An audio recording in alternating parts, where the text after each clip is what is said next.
I'm going to go out on a limb here a little bit, and today I'm going to talk about weeds and weeding. Weeds and weeding. I say I'm going out on a limb because I am not much of a gardener.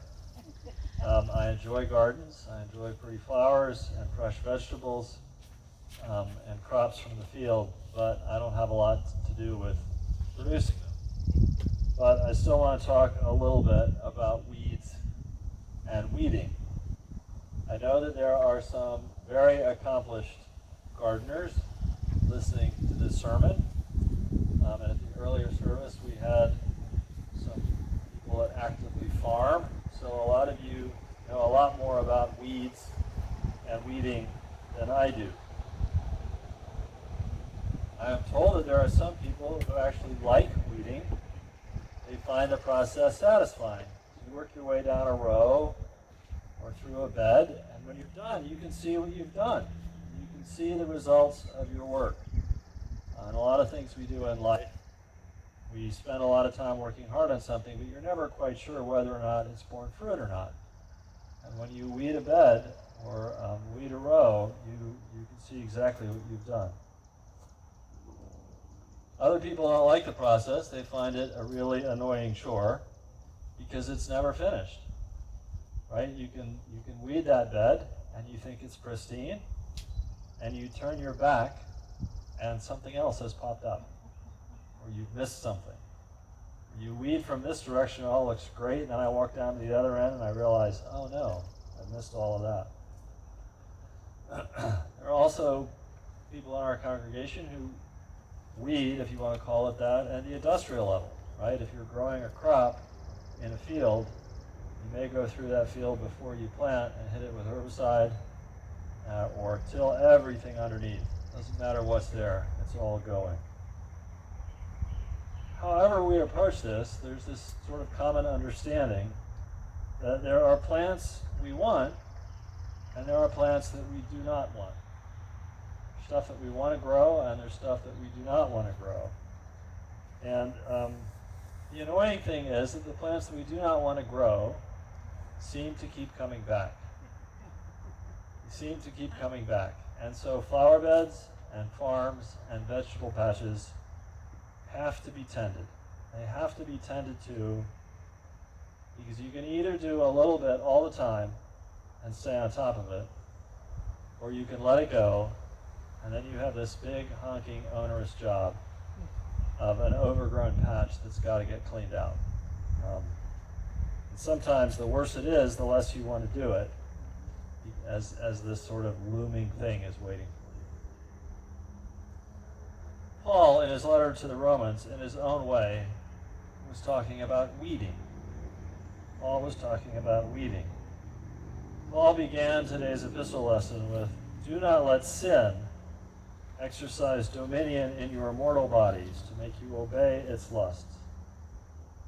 And Paul goes on to write about sin and grace and righteousness and living in slavery and sanctification.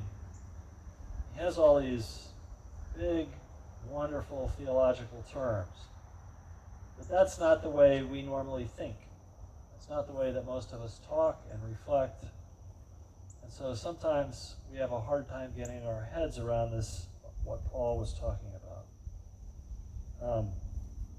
And I think that one of the reasons for that is that most of us do not want to think of ourselves as sinners. Right? You think to yourself, okay, I haven't murdered anybody. I haven't committed adultery. I'm probably pretty good on most of the Big Ten. So I'm not that bad, right? I'm not a sinner. Other people might be sinners, but I'm not a sinner. And although, if we really think about it, all right, maybe I sin in little ways, but I don't want to think of myself. I don't want to identify as a sinner. And Paul is talking in Romans, a lot of times he's talking to sinners, he's talking about us as sinners. And so a lot of us sort of struggle with this idea, and it's not something that we really want to think about. But each of us makes decisions day in and day out, intentionally or unintentionally, about what direction we are going to grow in, who we are going to be, how we are going to live our lives, what's going to bloom in us, what we are living for. And when you think about all this stuff, when you think about weeding, let's go back to weeding for a minute. When you think about weeding, why do we weed? I mean, the point of weeding is not to weed. Even if you really enjoy weeding, you're not out there just to weed. You're weeding to make room so that what you want to grow can grow. You're weeding to make room to care for the plant that you want to flourish. The flower or the vegetable or the crop that you want to flourish. You're trying to clear out the other stuff so that thing can thrive. And so it is with our lives.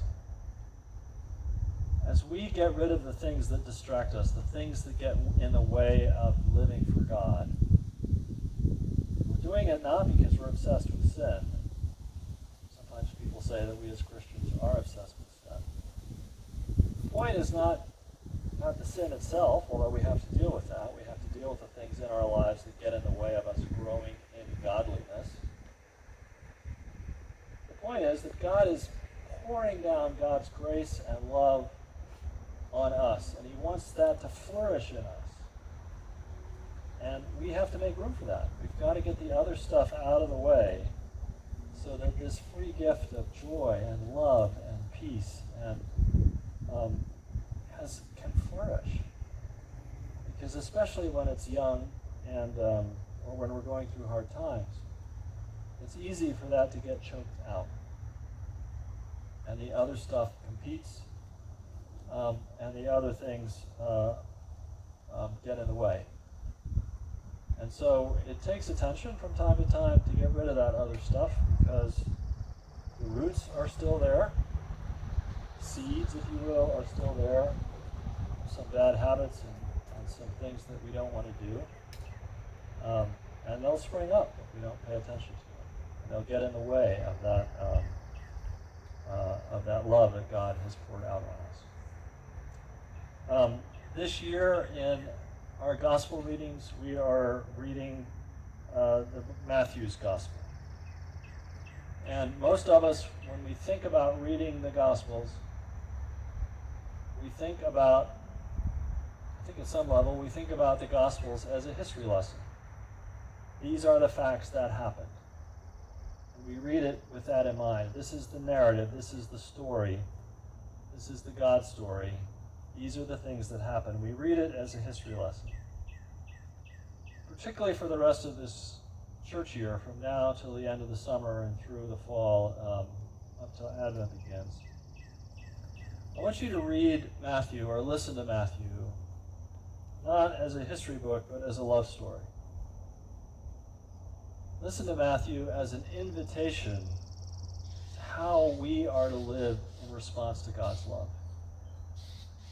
Think about it as a meditation or a reflection on discipleship, on how we live, what we choose to encourage in our lives, and what we choose to discourage or root out in our lives. What do we want to grow, and what do we want to weed out so that we can make room for God's grace to blossom and bloom and grow. Today's gospel reading is the very end of Matthew chapter 10. And Matthew chapter 10 is a big discourse on discipleship. But we end listening to Jesus tell us, "Whoever welcomes you welcomes me. And whoever welcomes me welcomes the one who sent me." So think about that. Jesus is telling us there, in Matthew's words, Jesus is telling us why we do all this, why we do the weeding, why we live our lives. And that is to let God bloom. Amen.